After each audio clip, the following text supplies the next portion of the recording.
Sebuah tank Leopard 1A5 milik Ukraina dihancurkan oleh drone FPV, First Person View, Rusia dalam serangan presisi di wilayah Konstantinopel. Serangan ini terekam jelas melalui kamera pengintai yang dipasang pada drone, menunjukkan momen ledakan yang menghancurkan tank tersebut. Video dipublikasikan di saluran Telegram, Lost Armor, 2 Februari. Rekaman memperlihatkan bagaimana drone FPV Rusia menyerang dengan akurasi tinggi, menembus pertahanan tank Leopard 1A5 dan meledakkannya. Keberhasilan serangan ini menunjukkan peningkatan kemampuan drone FPV Rusia dalam menghadapi kendaraan lapis baja modern seperti Leopard 1A5. Tank tersebut merupakan bagian dari bantuan militer Barat kepada Ukraina untuk memperkuat pertahanan mereka. Insiden ini terjadi di tengah eskalasi konflik antara Rusia dan Ukraina, di mana kedua belah pihak semakin mengandalkan teknologi drone untuk melumpuhkan target strategis. Serangan ini juga menegaskan peran penting drone FPV dalam peperangan modern.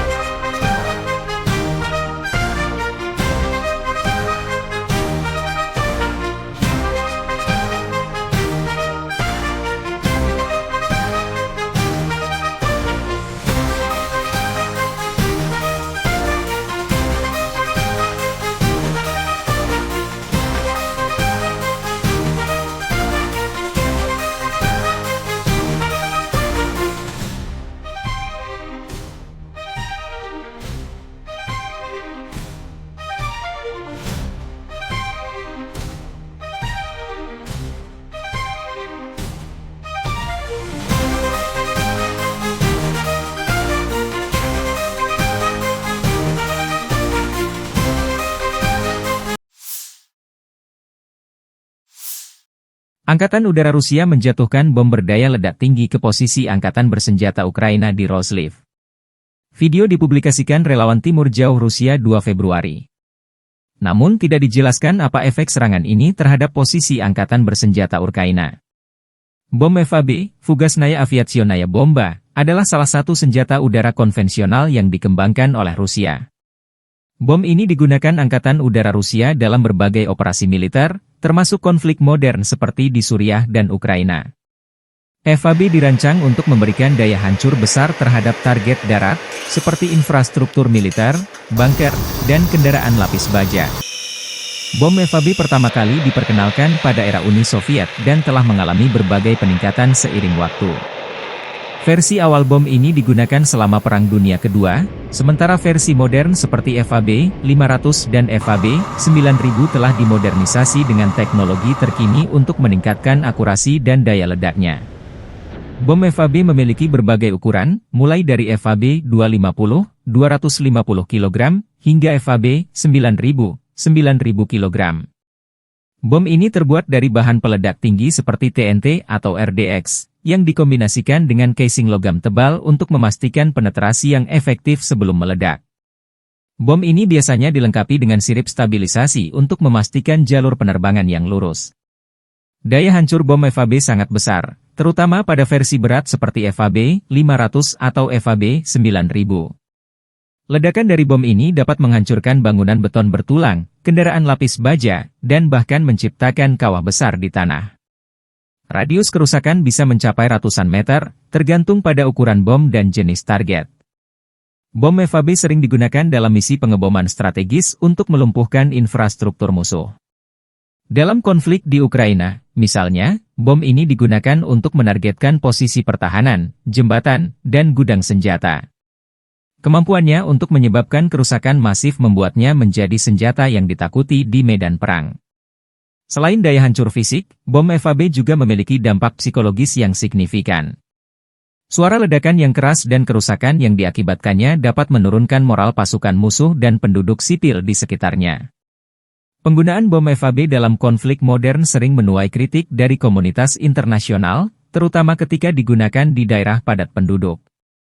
Ledakan besar yang dihasilkan dapat menyebabkan korban sipil dan kerusakan infrastruktur sipil, memicu tuduhan pelanggaran hukum humanitar.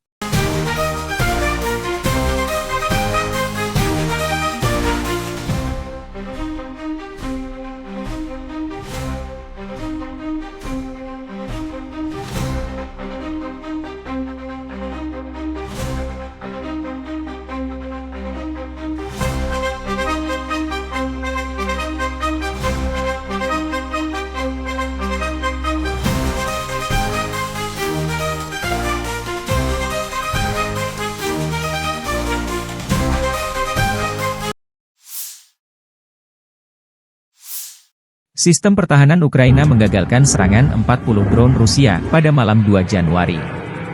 Rusia dilaporkan menyerang dengan 55 UAV serang Shahed dan drone simulator berbagai jenis dari arah Kursk, Orel, Primorsko-Ahtarsk. Serangan udara itu berhasil ditangkis oleh pasukan penerbangan, pasukan rudal anti pesawat, unit perang elektronik, dan kelompok penembakan bergerak Angkatan Udara dan Angkatan Pertahanan Ukraina. Hingga pukul 9 malam, telah dikonfirmasi 40 UAV serang Shahed dan drone jenis lainnya ditembak jatuh di wilayah Kharkiv, Poltava, Sumy, Kiev, Chernihiv, Cherkasy, Dnipropetrovsk, Mykolaiv, Kherson dan Odessa. Angkatan bersenjata Ukraina mencatat total 110 kontak senjata di sepanjang garis depan dalam 24 jam terakhir. Pasukan penerbangan, pasukan rudal, dan artileri Angkatan bersenjata Ukraina menggempur 13 wilayah konsentrasi personel dan peralatan serta 2 pos komando Rusia.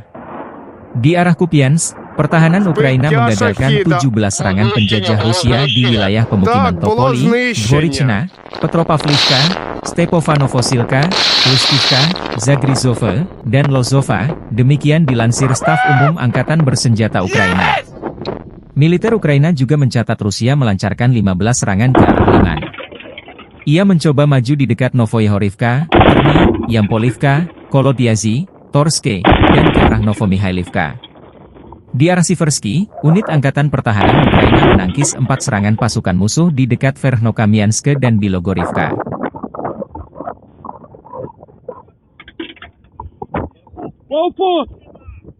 Убив! Саня, убив! Все! Убив! Макуси же убив! Все! Есть!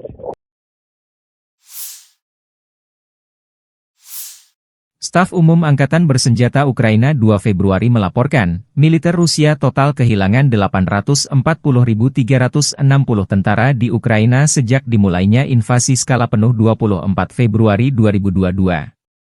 Jumlah ini termasuk 1.320 korban yang diderita pasukan Rusia hanya dalam sehari terakhir.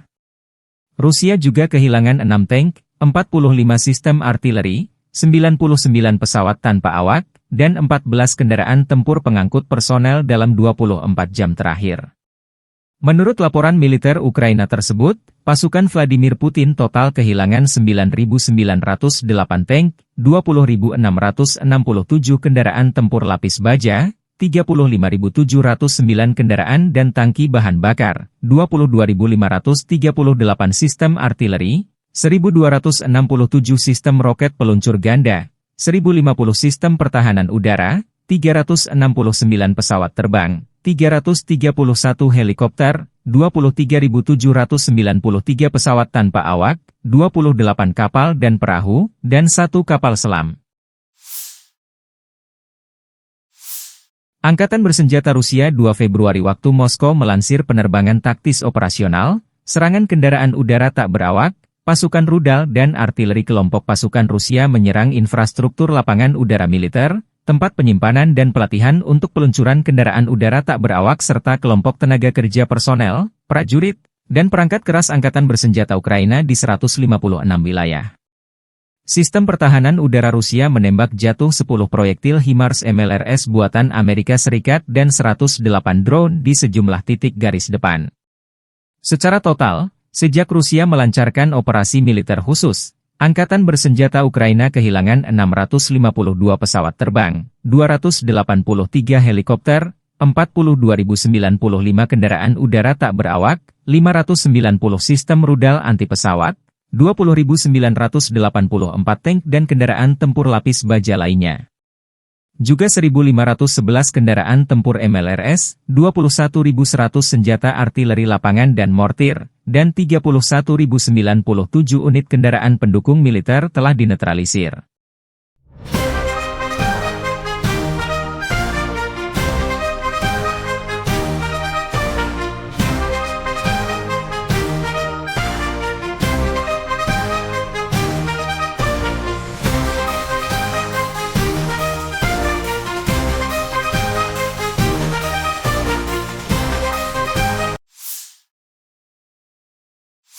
Angkatan bersenjata Rusia 2 Februari menunjukkan rekaman menangkap kendaraan lapis baja M113 kiriman Amerika Serikat untuk Ukraina. Kendaraan APC ini disita dari garis depan setelah ditinggal kabur personel Ukraina.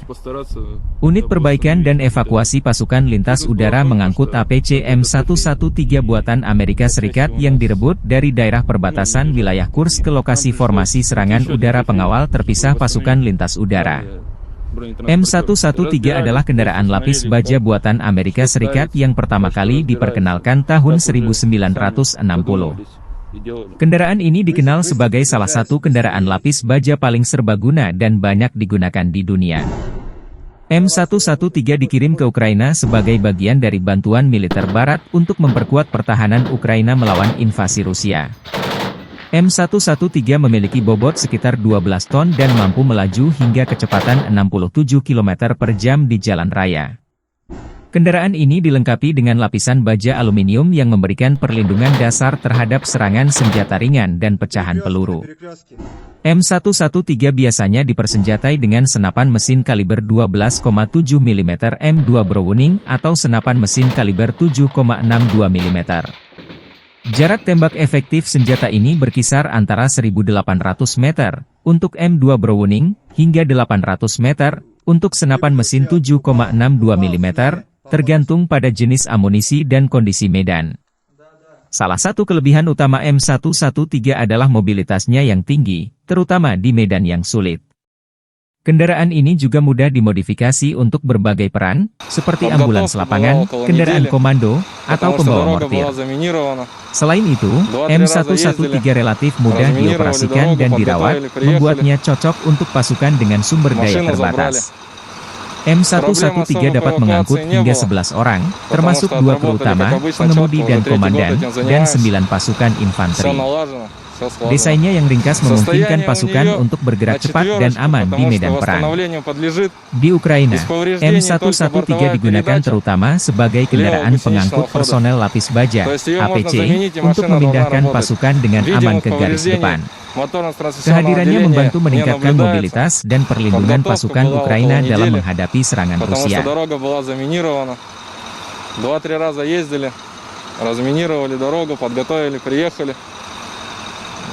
Машину забрали. Проблем особо по эвакуации не было, потому что отработали, как обычно, четко. Уже 3-й год этим занимаемся. Все налажено, все слажено. Состояние у нее на 4, потому что восстановлению подлежит. Из повреждений только бортовая передача левого гусеничного хода. То есть ее можно заменить, и машина должна работать. Видимых повреждений моторно-трансмиссионного отделения не наблюдается. Penembak jitu kelompok pasukan Zapad Rusia beraksi. Rekamannya diunggah militer Rusia 2 Februari waktu Moskow. Penembak jitu dari pasukan gabungan secara diam-diam melenyapkan target yang sangat penting, tenaga musuh, dan mendukung aksi tempur detasemen penyerangan Rusia, unit senapan bermotor, dan awak tank. Presisi para pejuang ini selama operasi militer khusus telah terbukti lebih dari sekali. Para prajurit dapat melakukan misi tempur sebagai pemburu misi lepas, unit pengintaian, dan pengintai. Prajurit ini mampu mengganggu rotasi dan menghentikan kendaraan lapis baja musuh. Demikian keterangan video militer Rusia.